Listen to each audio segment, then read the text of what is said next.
Hello and welcome to Thanet Writers Meet Dale Shaw. Dale is a comedy writer and has worked in all kinds of different aspects of writing, from radio and TV to obviously on the page.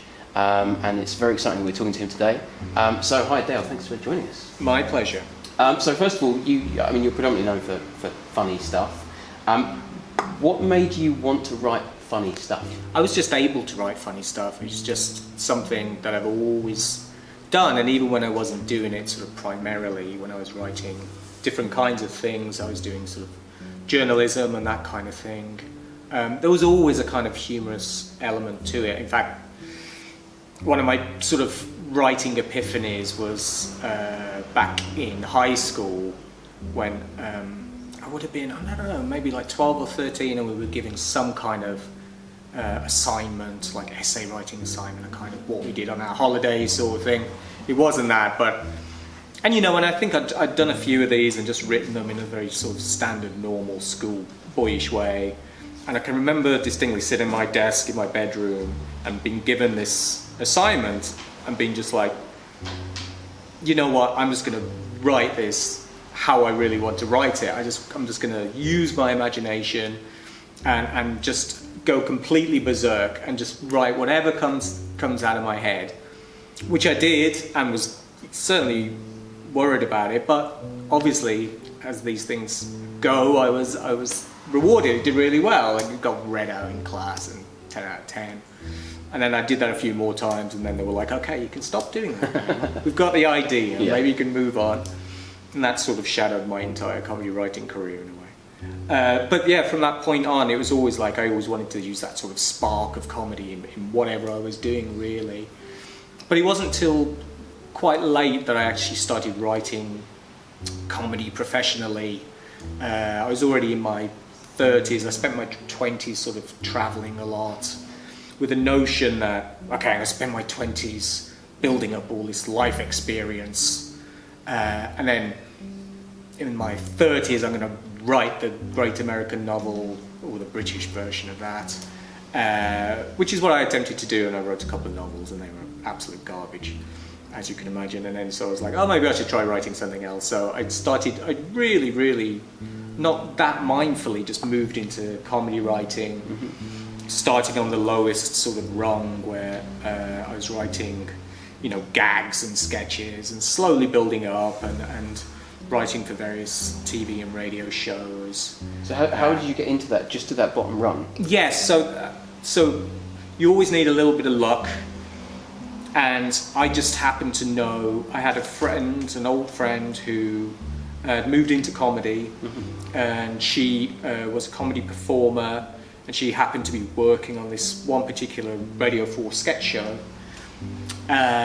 And I was like, I'm thinking of writing some sketches and writing some stuff, what should I do? And she's like, well, this is the producer, this is his email, just send him some ideas, see what he says. He might say, please go away, or, you might get lucky. And I got lucky, they liked what I wrote, and so that sort of started from there. Okay.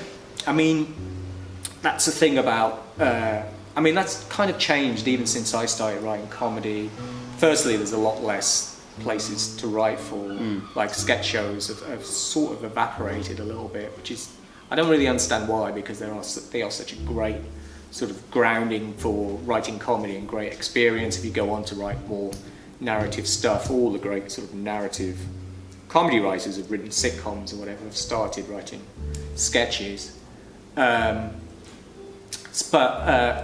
yeah, so things have changed. There's not so many of those about, and I think the way that you can get into it, so I would keep my ear out for like, oh, there's another show, or that producer's working on another show, and keep my eye on sort of like the trades and be like, oh, there's a new comedy show coming along, and contacting them. And then eventually I got an agent and that kind of thing, and moved that way into the comedy writing world. But in recent years I've sort of done much less of that, the sort of TV and radio writing, and moved more into humour books. So I've written 4 so far.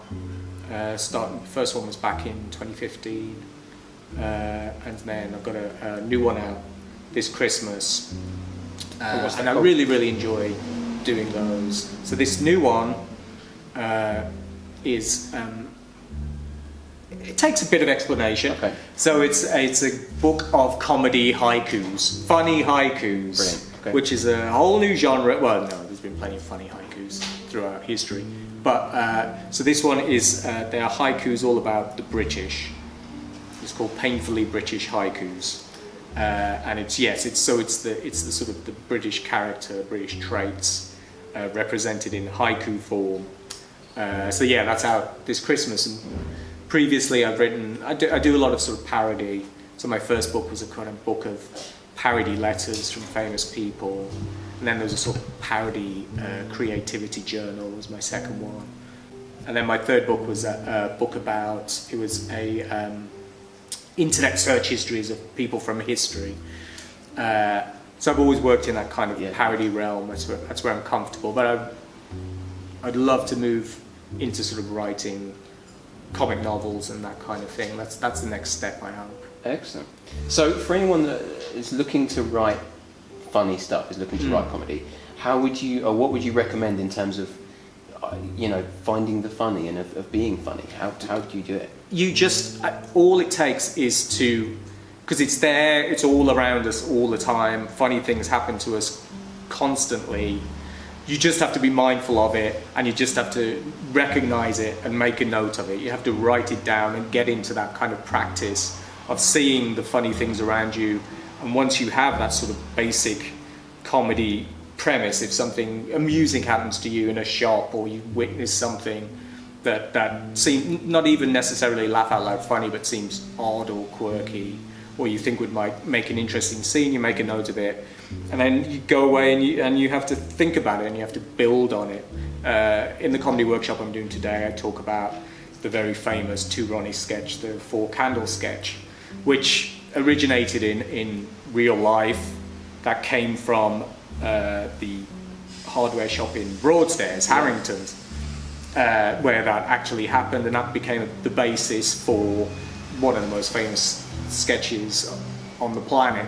And the other one I use is another incredibly famous sketch, the Dead Parrot sketch from Monty Python, likewise. That was steeped in reality.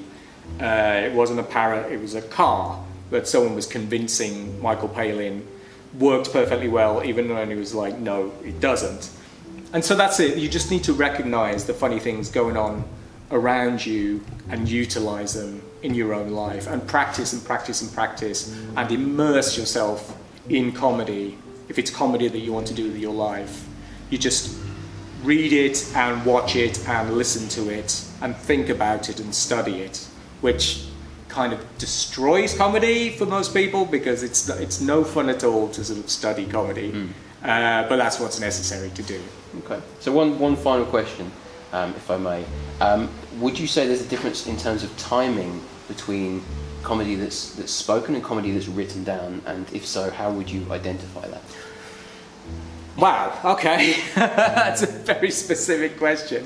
Yes, there's definitely a difference between them. But one thing that I always tell people to do is to read out whatever it is you're writing.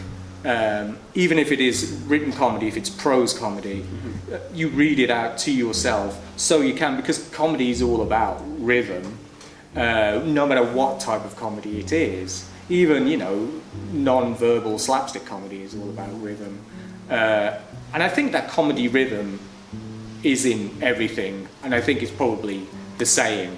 I mean, I think if I knew how to identify it, then I wouldn't be sitting here with you today.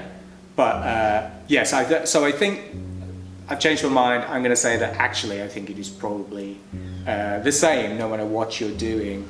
But it's going to change from sort of situation to situation, but it's always there. You need a comedy rhythm. And the one way to sort of discover it and see if it works is to vocalize it, is to read it out to yourself or to others, and just see if it works and see if it's funny. Brilliant. Well, thank you very much. It's been very, very interesting and insightful. So my thanks to my guest, Dale Shaw. I've been Seb Reilly on behalf of Thanet Writers. Thanks for watching.